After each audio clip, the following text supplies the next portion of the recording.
Assalamualaikum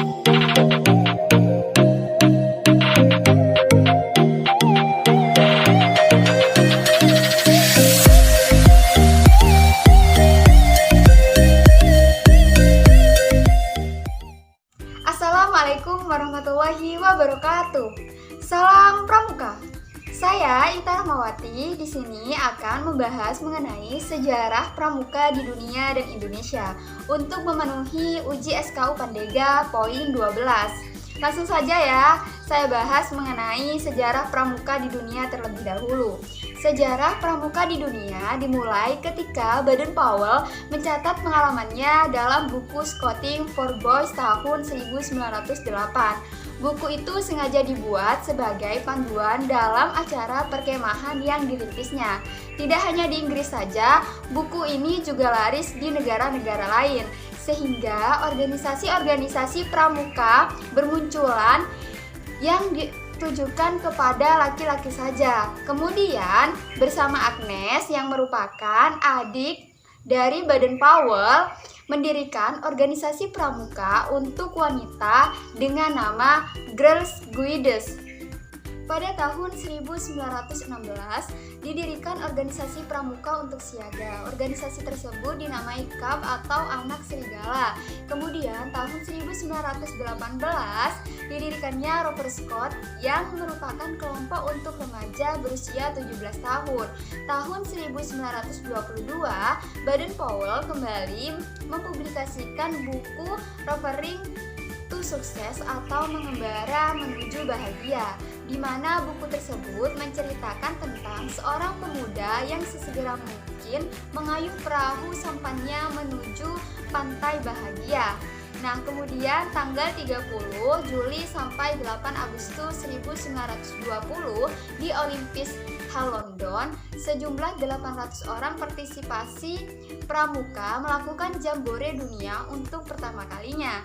Jambore ini diikuti 34 negara dan dalam acara tersebut Baden-Powell dinobatkan sebagai Bapak Pandu Sedunia atau Chief Scout of the World. Dan di tahun yang sama juga dibentuk pula Dewan Internasional Organisasi Pramuka yang beranggotakan 9 orang. Kota London merupakan kantor kesekretariatan Pramuka Sedunia yang kemudian dipindahkan ke Ottawa, Kanada tahun 1958 dan berpindah lagi ke Geneva, Swiss tahun 1968.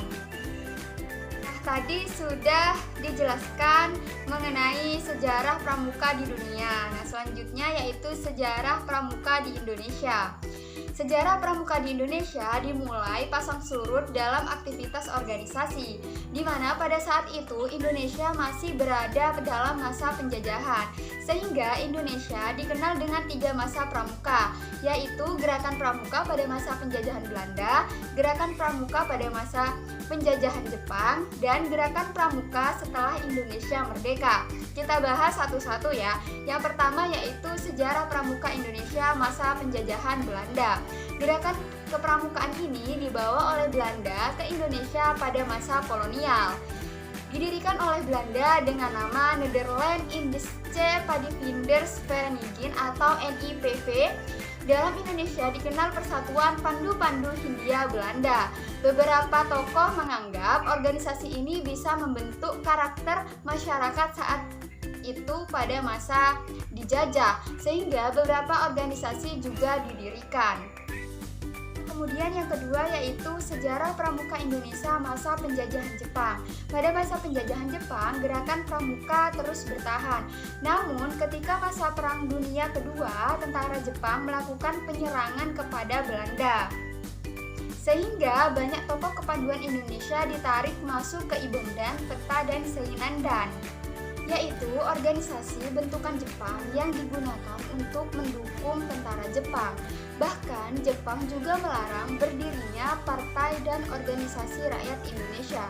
Tidak hanya itu saja, Jepang menganggap gerakan kepanduan merupakan organisasi berbahaya karena dapat meningkatkan semangat dan kesatuan rakyat Indonesia. Meski demikian, hal tersebut tidak menyurutkan semangat kepanduan Indonesia untuk menjalankan Perkino yang kedua dalam perjuangan kemerdekaan Indonesia untuk mengusir tentara Jepang. Yang ketiga yaitu sejarah pramuka Indonesia zaman kemerdekaan. Beberapa bulan setelah Indonesia merdeka, tepatnya pada tanggal 28 Desember 1945, didirikanlah Organisasi Pandu Rakyat Indonesia di Kota Solo.